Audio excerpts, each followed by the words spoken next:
Em 1837, a princesa Vitória sobe ao trono da realeza britânica, se tornando a Rainha Vitória e passando 64 anos como a monarca suprema do Reino Unido. Começa aí o período que ficou conhecido como a Era Vitoriana, uma época de muitos avanços científicos e econômicos. A Inglaterra, nesse momento, saltou de 14 milhões de habitantes para quase 33 milhões. A qualidade de vida também progrediu bastante, com produtos mais baratos e novas tecnologias, como o metrô, por exemplo. A Revolução Industrial, por exemplo, estava acontecendo a todo vapor, trazendo um desenvolvimento nunca visto antes. Embora tudo isso pareça ser promissor em muitos sentidos, acabou sendo um tiro no pé. A população, que crescia sem parar, precisava ser alimentada a qualquer custo. Isso sem falar em todos os outros produtos que eram necessários para manter a vida de milhares de britânicos. Hoje,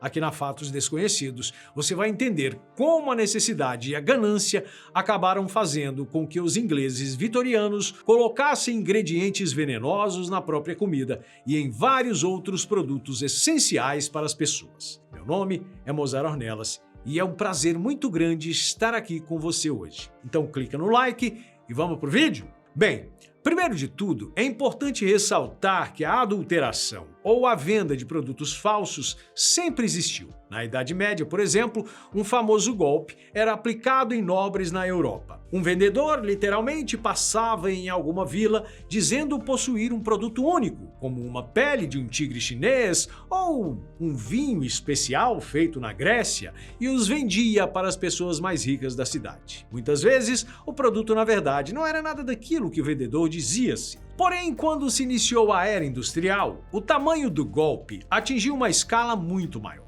Além da produção, tanto de alimentos como de qualquer outra coisa, ser muito maior, toda a cadeia produtiva estava sendo dividida. Pense em um bolo, por exemplo. Antigamente, o padeiro fazia vários dos ingredientes em sua própria cozinha, como a farinha. Com a Revolução Industrial, a farinha era feita em um lugar, depois vendida para um padeiro que fazia o pão e ainda vendia para a padaria, que iria vender esse pão. Caso você tenha percebido, isso abria uma série de possibilidades para que os produtos fossem adulterados. Os alimentos eram os mais suscetíveis a isso, principalmente pelo fato de que eram vendidos pelo peso, algo que é normal até hoje. Trocar um ingrediente por um mais barato significaria não só diminuir os custos, mas também aumentar a quantidade de produto disponível para a venda. Se você entende um pouco de cozinha, já deve ter imaginado aí que a panificação era o ramo mais fácil para se adulterar produtos, né? Conforme os historiadores, por volta do ano de 1850, se você comprasse um pão, era quase 100% de certeza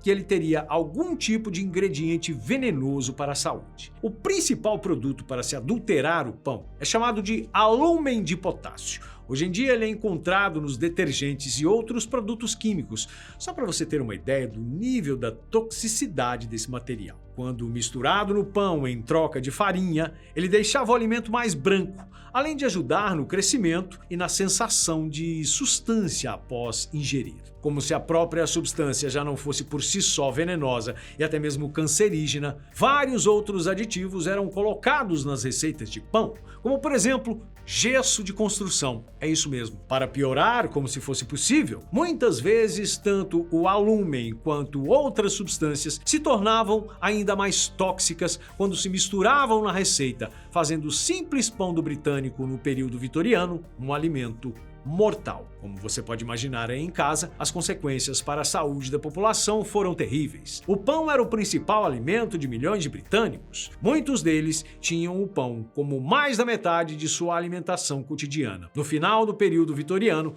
a gastrite crônica e a subtração assombravam milhares de ingleses. E para piorar, não eram só os adultos que comiam pão, não. A mortalidade infantil, a partir da metade do século XIX, começou a disparar. O motivo era simples. O estômago das crianças, ainda frágil quando alimentadas com esses produtos cheios de substâncias venenosas, infeccionava. As infecções levavam à diarreia.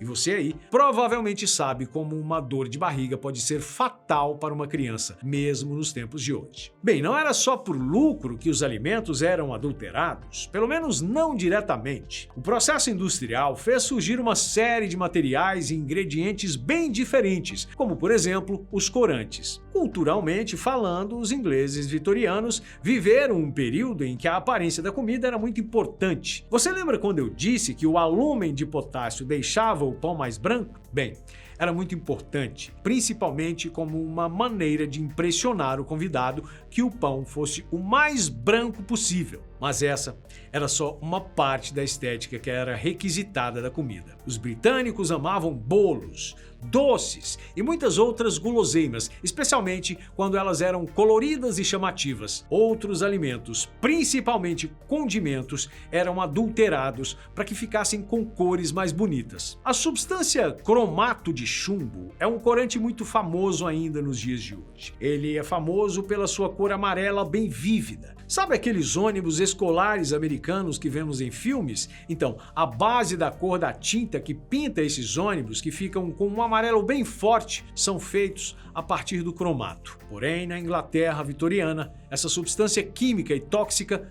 também era utilizada para dar à mostarda uma cor mais vívida e chamativa. Enquanto nós brasileiros somos famosos por adorarmos um cafezinho, mesmo em um clima infernal de algumas cidades brasileiras, os britânicos são famosos por adorarem o seu chá. Até mesmo esse alimento, que deveria ser totalmente natural, era adulterado com várias substâncias, como por exemplo a limalha de ferro, que é obtida através dos fagulhos de atritos de materiais de ferro. Em 1868, os danos causados à saúde da população já começavam a ser percebidos por todos. O governo então lançou as primeiras leis que tratavam de segurança alimentar. Muitos historiadores dizem que essas leis eram apenas para inglês ver, como diz o ditado, e que se encaixa tão bem nessa situação. Era difícil de fiscalizar e ainda provar que houve adulteração, e para piorar, nem mesmo a população sabia diferenciar um produto natural e um adulterado.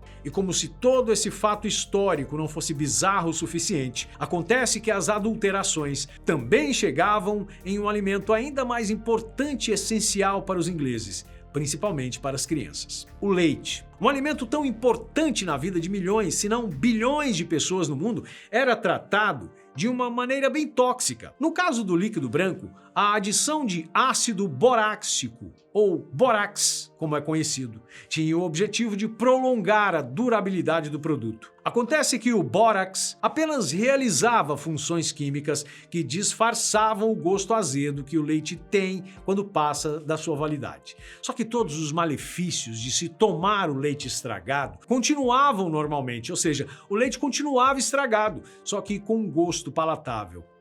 Bizarro, não é mesmo? E foi dessa maneira que muitas crianças britânicas foram infectadas por doenças causadas por bactérias que se proliferavam no leite. A que causou mais danos, ou seja, matou mais crianças, foi a tuberculose. A bactéria dessa doença muitas vezes vem da própria vaca, porém, mesmo se o leite for tratado, pode surgir de novo caso o leite não seja consumido. Como se isso por si só não fosse um problema gigantesco, fato é que o bórax é uma substância extremamente agressiva e química. Ingerido em quantidades pequenas, você terá problemas de saúde, como diarreia e febre. Em grandes quantidades, como era no caso dos ingleses, o produto afeta vários órgãos, como o cérebro e os rins. Para pessoas com problemas nos rins, por sinal, ingerir bórax poderia ser fatal. Com o passar dos anos, a própria população começou a perceber que havia algo errado com os alimentos que chegavam em sua mesa. Mesmo assim, até 1901, que foi o último ano da era vitoriana, nenhuma lei ou norma mais rígida havia sido criada para os fabricantes de alimentos. O Estado, na verdade, era um cúmplice desses crimes, que apoiava os donos de indústrias responsáveis pelo pagamento de impostos. Demorou muitos anos para que a pressão dos consumidores e os boicotes levassem as empresas a primeiro começar a divulgar os ingredientes dos produtos e depois até mesmo alterá-los, abandonando as substâncias químicas e venenosas. Ainda bem, não é mesmo? Então, gostaram do vídeo de hoje? Você aí de casa já deve ter percebido que eu adoro falar sobre a Inglaterra vitoriana, não é? E como eu ando percebendo, você aí também adora escutar sobre isso, não é mesmo? Então, fala aqui pra gente nos comentários se você quer mais conteúdo sobre esse período tão interessante da história da humanidade. Bem, então é isso. Um abraço, fique com Deus e até a próxima.